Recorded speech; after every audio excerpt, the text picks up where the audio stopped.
Beautiful colors. Working against the clock here. 3, 2. We have finished 4 out of our 6 gradients. The first 3 were kind of small. You can do it at home, do it on your, I don't know, kitchen table, workbench, whatever. And then the next 3 have been large. So we just did this 30 by 40 beautiful rainbow gradient. And now we're doing this big linear gradient, 24 by 36. The final will be 36 by 48. So all kinds of sizes. The goal is for you guys to be able to figure out what kind of works best for your budget, your workspace, how much of a mess you're willing to make. And today's kind of an interesting one. So if you look at my phone here, I've got a picture of a gradient composed of 2 colors. It's like a little bit of a teal mixed with a kind of a red magenta kind of color. And the reason I picked those 2 is because this is a commission for a husband and wife who each have their own company, and each of their companies has their respective colors. And so they wanted me to kind of put a painting together that shows their unity. And I thought it was a cool opportunity to kind of practice some things because I don't actually work with this color palette very often. Teal is usually not a color that I'm really into, to be honest, and especially mixing it with kind of a random color like red in this kind of configuration. So I did some renders and I'm loving how it blends together. And so I kind of want to decide, do I want to go for more of a dark ambiance and then build the saturation up layer by layer as the painting evolves, or have it be more of an intense beam? And I kind of want to be somewhere in the middle, I think, today. So I've already pre-mixed some colors and did some color swatch tests. And I noticed when I don't do anything to quinacridone red and I do a blend, it becomes really pink. And so what I did is I added a little bit of pyrrole red, which kind of kept it more opaque and closer to that orange value that I think matches closer to what this client is looking for. And then with the teal, I ended up using a phthalo blue mixed with a ton of white, which kind of gives it that very light phthalo cyan kind of color, and added a tiny bit of this phthalo green blue shade to kind of keep it all consistent within the phthalo family and add a little bit of that teal to try to match the color that the customer wants. So between all these blends, I'm feeling like it's good enough, and I'm just excited to play with this gradient and kind of see where it goes. So we are going to be using this giant brush today for this project. I used it earlier today, so it's still a little bit wet. And I think using it while it's wet is better, because if you let it fully dry out and then use the paintbrush, wet it, clean it, dry it out, it kind of wears the brush out a little bit more. So the more you're able to use the same brush in a single session, assuming it's clean, I don't want rainbow coming through, is ideal for the length of the brush. Another thing to notice is this canvas is a little bit tilty, so I am just going to shim it up by putting some popsicle sticks under it.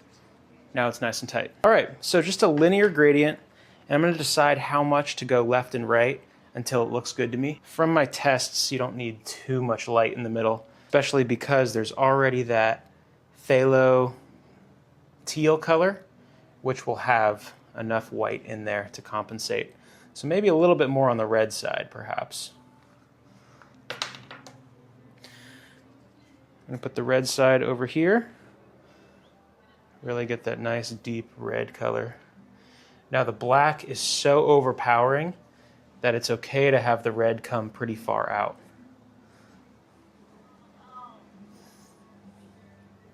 Okay, got a little bit left. Now we've got our teal color. I think having it come out a little bit also makes sense. My one fear, and this kept happening during the practice attempts, was how gray it looked toward the peripheral. And I think it's because there's so much white inside of this mixture that it was interacting with the black a little weirdly. So let's hope that doesn't happen. But hope is not a strategy, my friends. Okay, pretty dark. Just be ready for that. Same with this one. Try to make it pretty even in terms of amount of black. I think that's pretty good. All right, still got a few colors left off to the side, but overall, let's get going.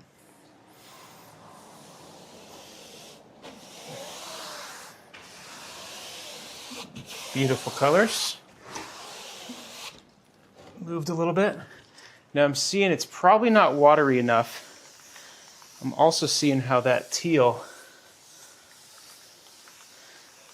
could use a little bit more white going out. Not too much.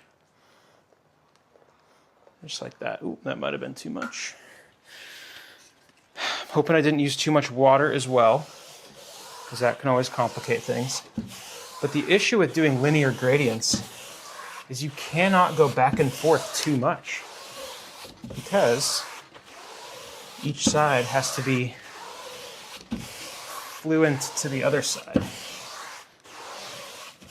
Okay, so you can already see the issue popping up.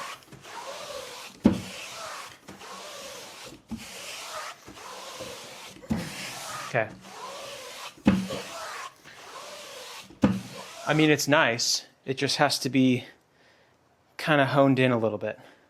So I'm going to add a little bit more color. Probably some white. It's kind of interesting how the purple comes up. Now this is just pure saturated pigment here, so it does need to be watered down. That teal really came through. I think I'm going to keep it a little bit more subtle because there's already so much on the canvas. Definitely a little bit of gray.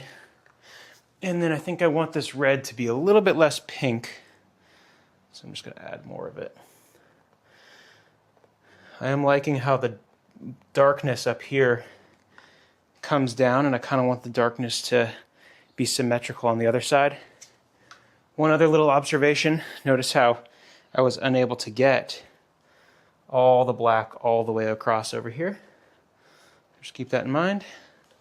And then, yeah, really dark over here. All right, pretty much out of my colored paints, so I'm going to have to make this work.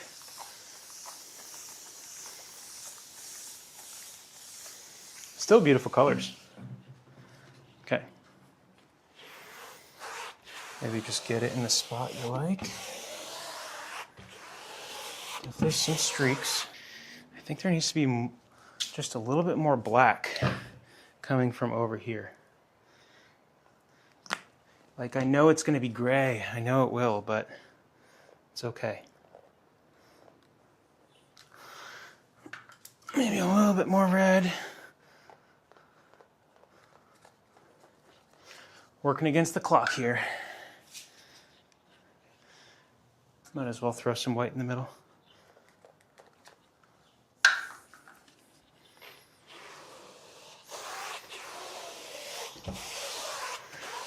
See that darkness coming through on the teal side, which is good.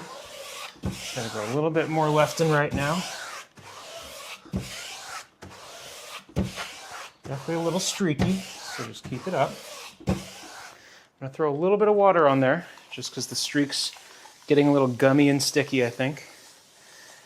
No major defects though yet. Okay, not too much water.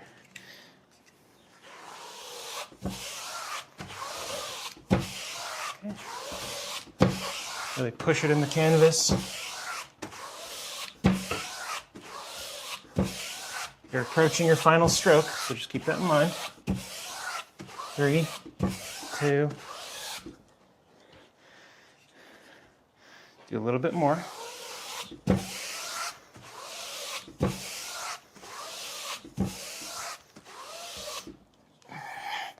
No, a little streaky still.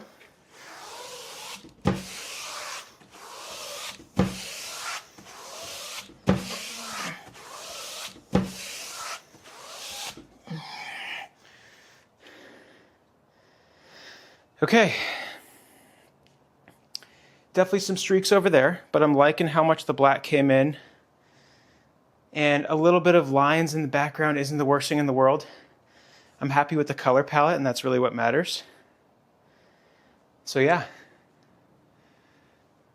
Nice chill gradient. I think the clients will like that. It really seems to capture their business colors. Fully dry now. I love how these paints barely dry darker. I'm talking 5% max, which is so subtle. but loving how what we did was kind of just a combination of everything. I love how you do digital renders to mix colors, and then in real life, the paint pigments end up being just like that. So cool. Obviously a little streaky on this side, not the end of the world.